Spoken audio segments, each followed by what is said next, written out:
Hello and welcome. We have an opportunity to speak with Congressman David McKinley now about some energy issues in this country and, of course, in the state of West Virginia. Congressman McKinley, thanks so much for joining us. Oh, thank you for having me. It's a good opportunity to try to get on what's happening in Washington to get people in the district to understand.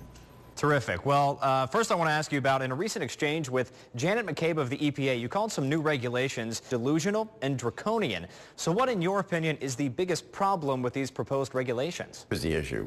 We were trying to expose the fact that all these regulations are ultimately going to have an impact on individuals. And that was very important. We've been trying for 4 years to get them to acknowledge, yes, they have the power to make regulations, but ultimately their consequences, those regulations are going to cost jobs and are going to raise rates for consumers and businesses all across America.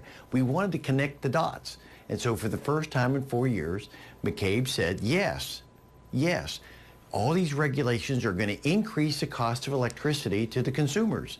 But then she went on and made a very strange statement. She said that the consumers will actually see their bill drop.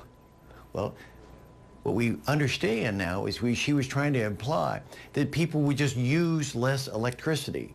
Maybe a family could be able to do that, but businesses can't.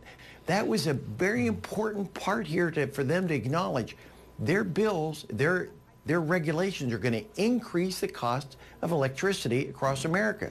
Now, the EPA says that these regulations are all about energy efficiency. So in your opinion, you say that that's not the case, and that's actually going to hurt the consumer? There are other ways to go energy efficiency in how you convert steam into electricity through the turbines. Those things, how you insulate your building, but that's not what she's addressing in this. What she's saying, the rates are going to go up and we'll just use less. So she was confusing that age-old argument of the difference between conservation and efficiency. But more importantly, she acknowledged for the first time regulations are going to affect our energy costs in America. So when we're talking about how we can improve our economy, how we can get more jobs, you don't do it with more regulations and higher energy costs. Congressman McKinley, we are out of time, but thank you so much for joining us to talk about these pressing issues, and we look forward to talking with you next time. Thank you again.